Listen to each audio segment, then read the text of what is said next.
Hello YouTube family, કેમ છો બધા? મજામાં જ છો તો બધાને જય દ્વારકાધીશ, જય માતાજી બધાને. તો ટાઇટલ અને તમને જોઈને તમને ખબર પડી ગઈ છે, કેમ કે જો અત્યારે આવે છે બંધારાનું પાણી, ઊંચા કોરડા અને મેથલા બંધારો કે અહીંયા પાણી આવે છે અત્યારે પવન પણ ઘણો બધો છે. અત્યારે ઘણું ખરું પાણી અત્યારે આવી ગયું છે, કેમ કે 2 દિવસથી પાણી આવે છે ને આપણે કાંઈ વરસાદમાં ટાઈમ હતો નહીં, એટલે જો અત્યારે આ પાણી શરૂ જ છે ઉપરનું. આ પાણીની ભેગ જુઓ, અત્યારે સામે છે ઊંચા કોરડા, તો એટલું પાણી આવેલું છે આ મેથલા બંધારાનું. જો અત્યારે પાણી શરૂ જ છે અને હજી ઉપર વરસાદ આવશે ને તો આ બધી છે ને અહીંયા બધું બેટમાં પહેરવે છે. જો બધું આ છે ને એટલું પાણી આવે છે. તો અત્યારે જો એટલું પાણી શરૂ છે, આ બધું મીઠું પાણી છે, કેમ કે દરિયો અત્યારે ખાલી થઈ ગયો ને આ બધું પાણી આવે છે ને બધું મીઠું પાણી છે.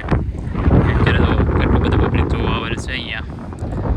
તમને લોકોને બતાવું, આ બધા જોવા માટે આવેલા છે. જોવા તો એટલું બધું પાણી આવેલું છે. હવે તમે લોકો પુતળા દે જાઓ ને તો આ બધું ખાલી થઈ જાય ને તો પુતળા દે જવાય, નકર તો કેમ કે દરિયા કિનારે ન જવાય, કેમ કે જો આ પાણી આવે છે ને તો અહીંયા પલ્લીને જવું પડે છે. ગાડી તો સામે કાંઠે જો આ લોકોએ મૂકીને એને એક ડેટ બાજુમાં મૂકી દેવાનું છે ને અહીંયા અહીંથી જો આ જગ્યા ઉતરી જવાનું, પછી અહીંથી જવાય પુતળા દાદાએ. કેટલું પાણી આવે છે અમારા ગામની અંદર, તમારા ગામમાં કેટલું પાણી આવ્યું છે એ કોમેન્ટ કરી નાખજો. ને આ જો પહેલી વાર પાણી આવ્યું ને ત્યારે જો આ જંગલ છે ને એટલે સુધી પાણી આવેલું છે. આ બધું ધોવાઈ ગયું છે. પહેલાં હે કે નહીં, હમણાં 2 થી 3 વર્ષ પહેલાં પાણી આવ્યું ને તો અહીંયા સુધી બંધારાનું પાણી આવેલું હતું. આ તો પહેલાં વરસાદની અંદર જુઓ, પહેલાં વરસાદની અંદર ત્યાં પેક સુધી તો પાણી આવી ગયું. આ પેક દેખાય ને એટલું બારું પડી ગયું. જુઓ આ પહેલાં વરસાદની અંદર. વધુ વરસાદ આવશે ને તો અહીં સુધી પાણી આવી જાય. આ બતાવું ને અહીં સુધી પાણી આવે છે. આ બધા જો બધું ધોવાણ થઈ ગયું છે, આ બાવળિયાનું બધું. તો એટલું પાણી આવેલું છે. તો કોઈએ પણ આ બાજુ આવો તો આ બાજુ ઉતરવાની કોશિશ ન કરતા, કેમ કે અત્યારે જો એટલું પાણી છે. આનાથી થોડુંક ઓછું થઈ જાય ને તો ઉતરાય, નકર ન ઉતરાય, કેમ કે અહીંયા ગળે પાણી થઈ જાય છે. કડ ઉપર તો પાણી થઈ જ છે. એટલે ક્યારેક કુદરતે જવું હોય ને તો આ બધું થોડું ઘણું પાણી હોય ને સામેથી પાણી તૂટી જાય ને પછી તમે લોકો ઉતરી શકો. તો ગોટન જેટલું પાણી થાય છે. આ બધું જો આવી જ નહીં, એવું બધું અલગ હોય છે. આમાં આવી જ હોય છે એની અંદર. હમણાં 2-3 બારાની અંદર છે અહીંયા, તો ખાલી થઈ જાય ને તો એ પણ આવી જ અહીંથી ને તો ઉતરે છે. આમ ફરીને આવે છે ને આ જંગલની અંદર રહે છે.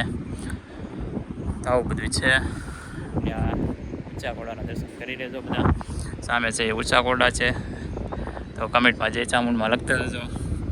ને આપણે આવ્યા હતા પાણી જોવા માટે, તો તમારા ગામમાં પણ કેટલું પાણી ભરાણું તો કોમેન્ટ કરી નાખજો. અમારે તો અહીંયા પાણી ન ભરાય, કેમ કે દરિયો રહો એટલે દરિયાનું પાણી કેમ કે આમ છકામાં ગમે એટલું પાણી આવે ને તો આ બધું પાણી છે ને ધોવાઈ જાય. ઓલું ધોવાય શું, આ પાણી ગમે એટલું પાણી આવે ને તો બધે દરિયામાં પાણી આવી જાય, એટલે બધે દરિયામાં ધોવાઈ જાય. તો સામેથી પાણી આવેલું છે બાજુના ગામનું, તો એ પણ ત્યાંથી પાણી આવે છે.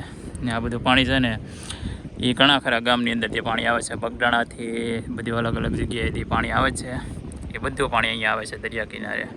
તો અહીંયા બગડાણાથી કમસે કમ મહુવા તાલુકાના ઘણા ખરા ગામની અંદરનું પાણી અહીંયા આ જગ્યાએ આવે છે.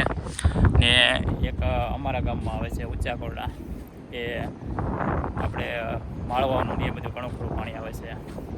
તો એ બધું પાણી જો આવી રીતનું આવે છે. તો આ બધું 4 થી 5 ગામથી આમ તો કમસે કમ 20 ગામ આવી જતા છે. 20 ગામનું પાણી અહીંયા આવે છે. 7-8 ગામની અંદર પાણી આવે છે ને એ બધું ઉરી સાઈડમાં આવે છે. મસ્ત મજાના પક્ષીઓ તો અત્યારે મીઠા પાણીના બધે મચ્છી નીકળે તો બધે ખાવા માટે. જો આ બગલા જો સારસ બગલા જેવા આવે છે, કેટલા બધા છે. તો બધા કોમેન્ટ કરી નાખજો તમારા ગામમાં પાણી કેટલું આવ્યું એમ.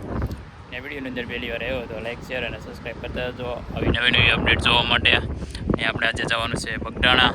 તો વરસાદ અત્યારે છે નહીં ને આપણે ડાયરેક્ટ અત્યારે જોવા આવી ગયા છીએ બંધારો. ને હવે જવાનું છે બગડાણા. તો બધા સબસ્ક્રાઈબ કરતા જજો. ચાલો તો મળીએ પાછા બગડાણાની અંદર. તો બધા સબસ્ક્રાઈબ કરતા જજો. ને આ ભાઈ કે જોવા આવવું છે તો જોવા આવી ગયા છીએ અમે લોકો. અત્યારે જો પાણી તો ખાલી થવાનું નહીં, કેમ કે આ બંધારાનું પાણી આવે છે ને એટલા માટે. મળીએ પાછા પાર્ટ 2ની અંદર. Bye bye.